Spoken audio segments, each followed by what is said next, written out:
Today, we're in the Big Apple, and that means it's time for some big coffee. The coffee scene in New York is vibrant and diverse, making it the perfect playground to go cafe hopping. This trip, we're visiting 7 coffee shops across 3 boroughs with one goal in mind: to cram in as much caffeine as this mortal vessel can hold. Let's get started.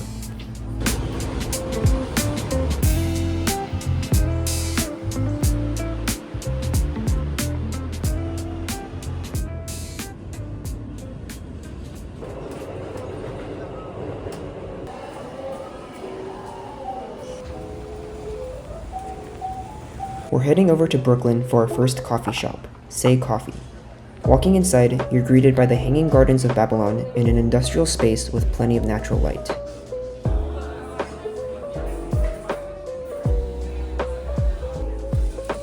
I started this trip out with a cortado, my usual. I feel like latte art with cortados are always such a hit or miss given the small canvas to work with, but called this barista Shohei Ohtani because they knocked it out of the park. Well, we are in New York, so let's call him Aaron Judge instead. This was a small and mighty cup that rightfully deserved the spotlight.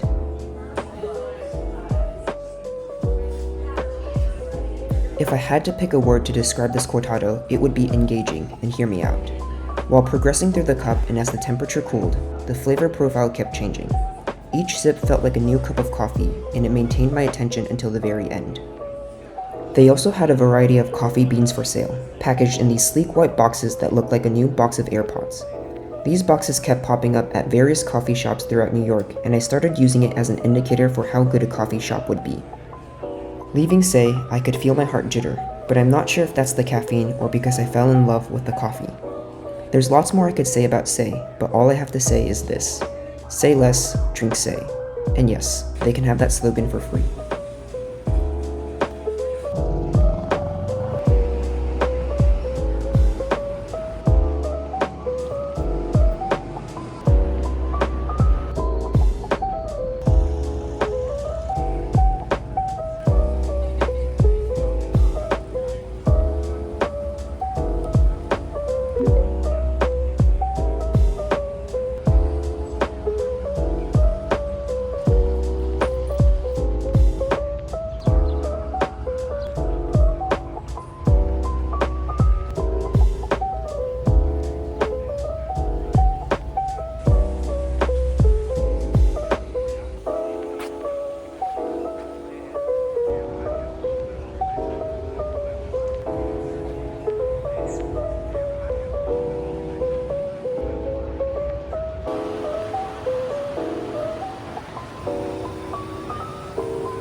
Our next stop is Villager, a quick 5-minute walk from the Botanic Garden.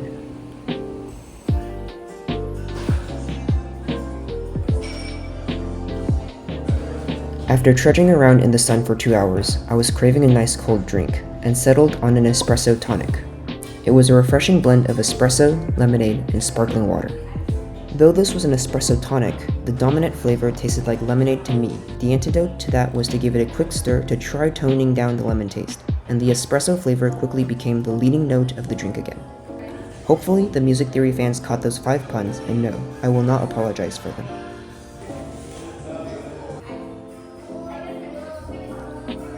I liked the notches in the cup, which made it fun to hold and was an easy way to ration out your drink to determine how much of it is left.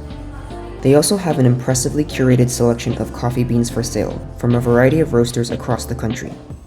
This was a much-needed pit stop with some much-needed air conditioning, but it's time to head to our next shop.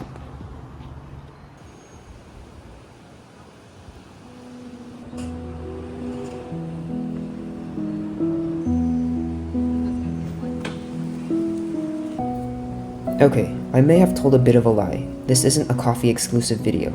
Some matcha may have gotten past the bouncer and snuck their way in. This is Kettl, a Japanese tea house in Greenpoint, Brooklyn.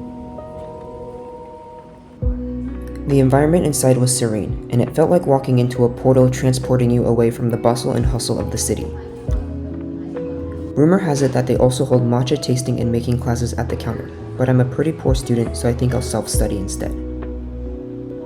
They have 3 different types of matcha you can choose from, each with their own unique flavor profile and level of matcha-ness. I went with the Sweet Teki Matcha Cortado, the second tier option that's creamy and floral. I'm still on the fence on how I feel about matcha. I generally prefer my drinks unsweetened so I can taste its essence, but this might have been a touch too intense and grassy for me. But by the end of the cup, I started enjoying it more and more, though it's hard to tell if it's because of Stockholm Syndrome. My favorite part of drinking matcha is wiping my mouth afterwards, and I think I discovered a new art form. I call it lip painting, and this is my latest masterpiece. Kettl also has an extensive selection of matcha and other teas for sale from various regions around Japan, as well as other accessories such as incenses and ceramics.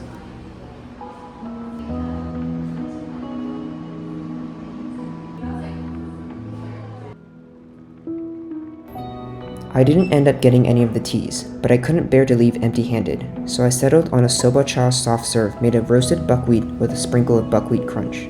The perfect treat to have in hand as we make our way to the next stop, and I promise it'll be coffee this time.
Now onto WatchHouse 5th Avenue, a coffee shop in the heart of Manhattan. We're right by Rockefeller Center, so that means plenty of tourists, plenty of business folk, and fortunately, plenty of coffee. This place was buzzing, with a constant murmur of coffee chats and networking conversations that lingered in the air. Maybe not the best place for a peaceful cup, but a great people-watching and eavesdropping location. A quick warning before we continue, this video might get progressively shakier due to how coffee crazy I got with my order. We're starting off with a piccolo. All their milk-based coffees use beans called 1829 Espresso from Ethiopia, with their life story thoughtfully written out on these trading cards. It was a touch sour to me, but not in a bad or stringent sort of way. Next up, a batch brew called Anibal Diaz from Colombia. The first thing I noticed was how fragrant it was, and I could smell it before it hit the counter. This was probably my favorite coffee that I tried here. The pastry case was just as tantalizing, and it was difficult to rein myself in. I got the double pain au chocolat, an absolute structural unit so flawless the baker should have won a Pritzker Prize. The laminated layers, the shimmering glaze, the honeycomb structure, it was a marvel. Even the bicolored dough resembled a barcode that you could scan for instant happiness. I was sad when it was over, but fortunately the crispy flakes got stuck to my sticky sunscreen-lathered skin, so I had plenty of snacks saved for later. And you thought we were done with the coffees? Nope, here's the main course, a pour-over of the Ibert Huaman from Peru. It came with a green tea as a palate cleanser, which was really unique. Of the 3 coffees, this was the strongest one, with notes of peach, biscuit, and orange blossom. It was a nice cup to sit with while watching people pass by through the street, and I got to practice swirling my drink while pretending to be a sommelier.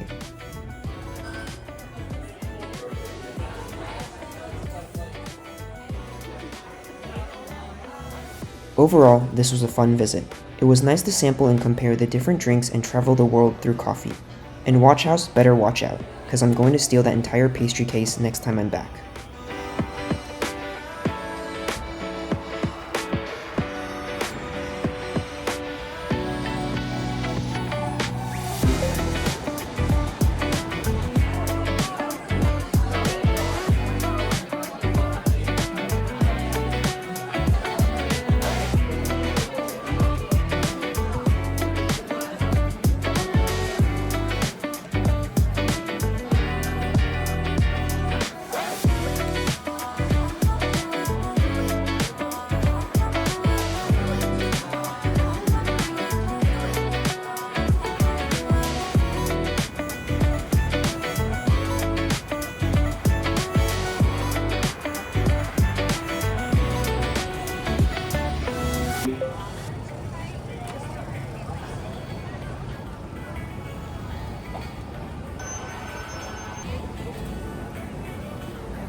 It's the next morning, and thankfully we've had a little time to purge the caffeine, so here we go again. Today, we're in Queens at a little neighborhood coffee joint called Balancero.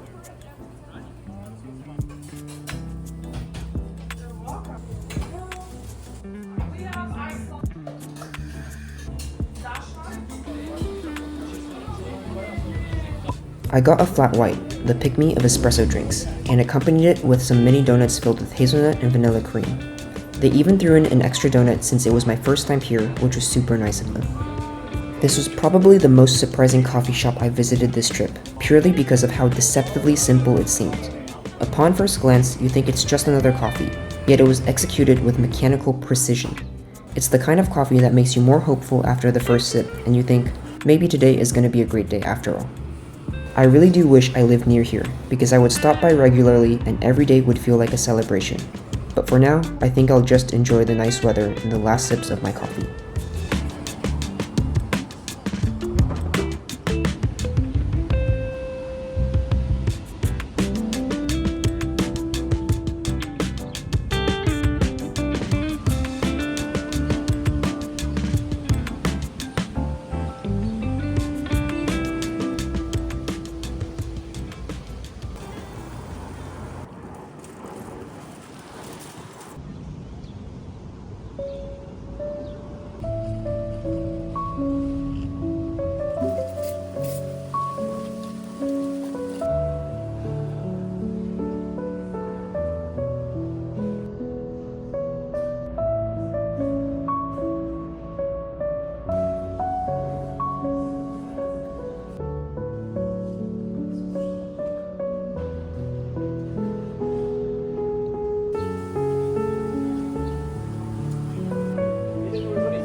It's our last day of cafe hopping, and we're back in Manhattan for our last two shops.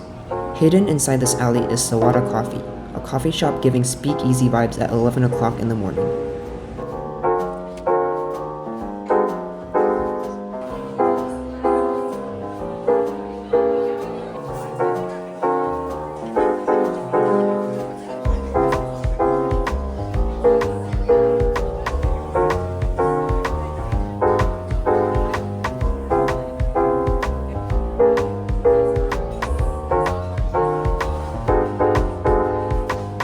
We got their two signature drinks, the military latte and the black camel latte, which came like highly decorated generals with intricate latte art designs.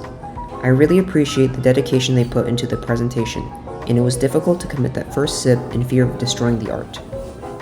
The military latte was a matcha latte with a shot of espresso, vanilla, and cocoa powder. The matcha taste was quite good, but I couldn't quite find the espresso. The black camel latte had hojicha instead of matcha and tasted toasty, nutty, and had just a hint of sweetness. Of the two drinks, I preferred this one. Once we finished our drinks and the looming presence of Mr. Sawada himself became too unbearable, we escaped back into the alley to visit our last coffee shop.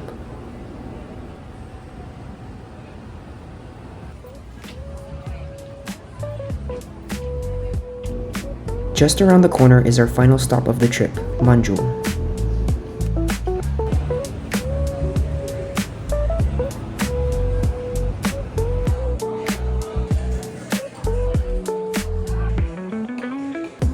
Manjul is a combination store of both coffee and clothes, but you can't drink clothes, so I'm gonna stay in the front where the coffee is. The layout of the store was unique, with an island in the center and a ring of seats hugging the walls. Behind Barista Island sat the centerpiece, a giant tree overlooking the store. As cool as this design was, it did make for lots of twisting and turning to the side and back. After ordering, we found a spot under the tree and had ourselves a little indoor picnic. First up on the docket was a cascara fizz. I only recently learned that cascara is the dried skin and pulp of the coffee cherry, which is steeped into a syrup and mixed with sparkling water to make this beautifully colored drink that tasted like a cross between tea and an Italian soda. Next, coffee with pineapple cold foam, which tasted like Dole Whip. The sweetness of the foam blended nicely with the coffee to counteract its bitterness, and was a great tropical retreat from the blistering summer heat. We hadn't had lunch yet today, so like sensible young adults, we got some pastries. First, an olive oil pound cake with a citrus glaze. It was moist, it was buttery, it was good. No notes. Next to it, a slice of matcha terrine, which was a matcha chocolate ganache so dense it had its own gravitational field. Think of those Japanese chocolates by Royce, but a huge, creamy brick of it. This was basically the dessert personification of Morgan Freeman's voice. Smooth, rich, and luxurious.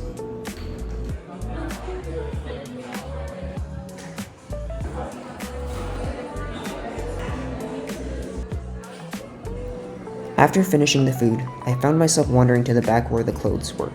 The selection was cool. I guess? I'm not really sure. I'm in no sense of the word a fashionista. Asking me for a clothing opinion is like asking an engineering major what a social life is. This really isn't my field of expertise. But it looked cool. I'd wear it. All in all, Manjul had one of the strongest vibes this trip, and it was a nice way to cap off our coffee tour. Across this trip, each shop had their own personality and niche, from serene to corporate to speakeasy, and it seemed indicative of a robust coffee ecosystem throughout the city. Every drink was just as unique as the shops, and I never got the same drink twice across the entire trip. As for my favorites of the trip, there were two that stood out. In terms of just coffee pure and simple, SEY was miles ahead. That cortado has become my gold standard, and I want to go back to try their pour-overs. Overall though, WatchHouse would be the first I would want to visit again. I think it's difficult to find a place that does both coffee and pastries really well, and WatchHouse nails both bang on. After all that coffee, I don't think I'll be sleeping anytime soon. Luckily, this is the city that never sleeps, and there are plenty of other shops waiting to be discovered. But for now, all I can say about this trip is that I won't forget about it anytime soon. Peace out.